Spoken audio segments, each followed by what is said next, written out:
Hi, I'm Spencer Brown. This is Module 8 for EDL 851, Legal Aspects of Teacher Evaluation. So the first article we were asked to review came from NEA, which obviously has strong opinions about teacher observation or teacher evaluations.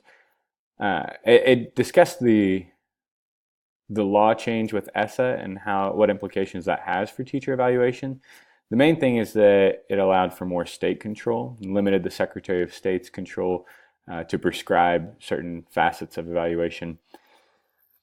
The states now describe how they plan to go about evaluation and submit that to the feds. While student achievement is encouraged to be a part of that, they ask that multiple measures be included.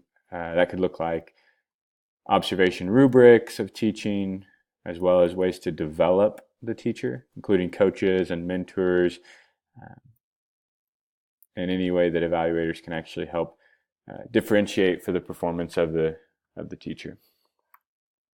The second article I thought was particularly interesting. It was all about different court cases that have occurred in the more recent years.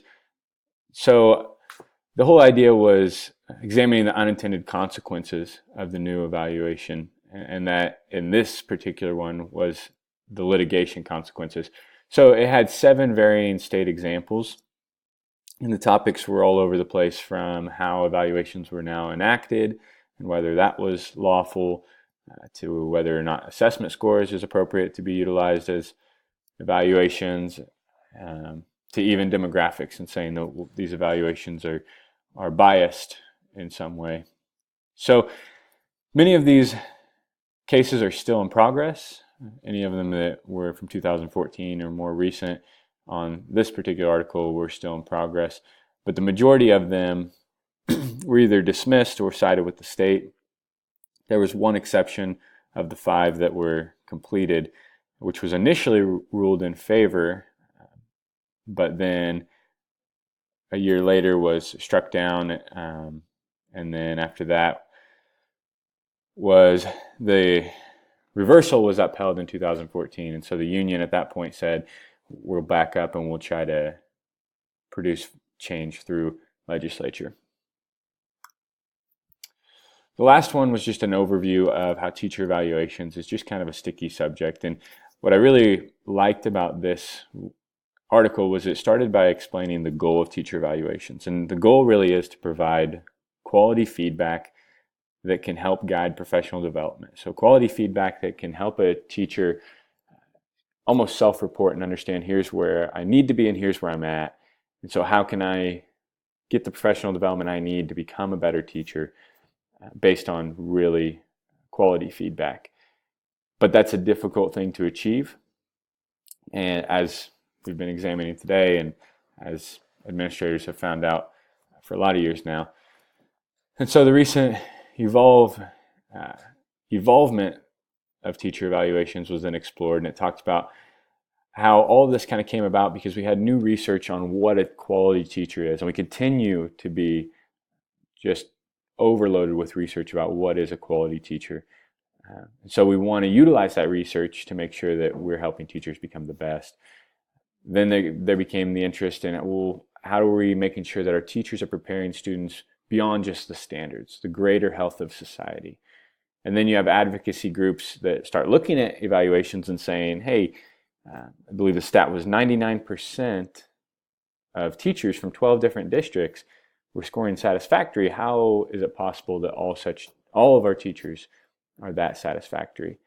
So there was an increased pressure to say, okay, if we know what a good teacher is, how are we making sure that we're dismissing weak teachers, essentially, in the political field? Now, obviously, then there's the other side that says not dismissing, but how are we improving the practice? And so that would be the side from NEA saying, well, we still need due process because we need to give teachers the support that they need to become better teachers.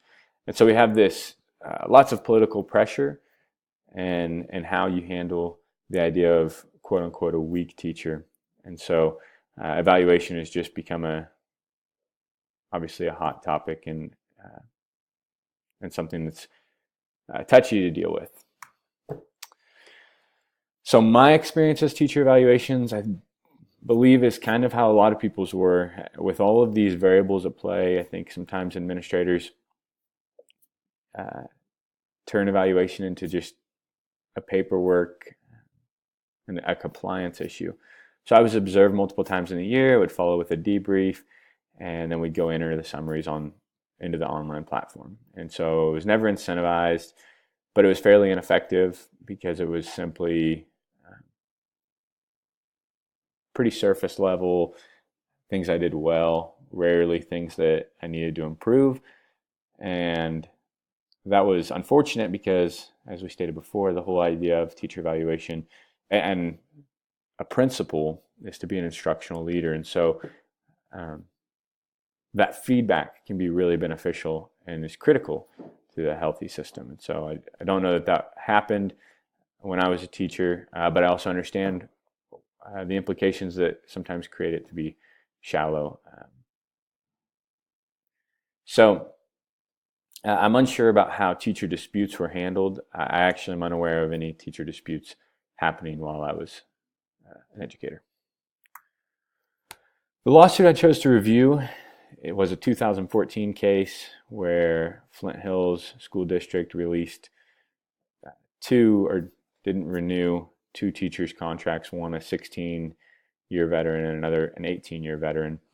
And so the argument that then ensued was that tenure is a property right, whether or not it is. So went to courts and said the original pulling of tenure was unlawful because that was dismissing a property right of tenured teachers. And so the Supreme Court ruled that it was clear that it was not a property right, and so they ruled in favor of the district in this case. So further bills since then have tried to be passed through the House to reinstate tenure and try to get that back. But as far as I am aware, they have been unsuccessful at this point. So as a future leader, it was really hard to solve this problem so quickly. And I think I alluded to that in our last assignment as well. It's a really complex situation. And so I think as a future leader, a few things I can do to be the best leader I can is just, first of all, stay tuned. So be really in tune with what's going on legally so that I understand what are the legal implications of any decision I could make. I also want to check out the negotiated agreement. I know that sometimes in districts now you see very similar language as tenure in the negotiated agreement to kind of stand in the gap of that tenure being gone. But then when I think about my evaluations, I want to be able to listen to teachers. I want to be able to hear why they're doing what they're doing, why they believe what they're doing is making an impact, what research are they reading to push them in one direction or the other in their instruction. And so then I want to be able to respond in a way that helps them grow. I want to have a growth relationship with them beyond just simply the evaluations, but certainly evaluations is a place where that comes up. And so how we make it all a part of a bigger picture. In Kansas MTSS, one of the things we talk heavily about is your professional development. And do you have a few instructional practices that are universal across all your teachers? So ideas like opportunities to respond or behavior-specific praise or active supervision, some things that we say as a district or a school, we want to see this. So those are really, going about it that way is really a great way to just kind of catch some of that low-hanging fruit of we're all going to improve in this direction. And those are really great evidence-based practices. And so you can choose some, have really high effect sizes that we could all grow together in. But again, the step before, listening to teachers to say, well, why are you exploring what you're exploring? What research are you reading? So that I can help support them in their professional path as well, as opposed to make any kind of growth or compliance issue of this is what our district's doing, so we all need to comply exactly like this. And then the last part, obviously, is I would want to, if something came about where dismissal was potentially coming down the tracks, it's obviously just important that I ensure I take the appropriate steps with district leadership. So that's not a task that I would go about alone. That's something that I would be obviously talking with whoever above me is, depending on the size of the district, the superintendent. And so understanding kind of how the district anticipates going about such changes is pretty critical. Here's the resources I used. I appreciate you listening. Thanks.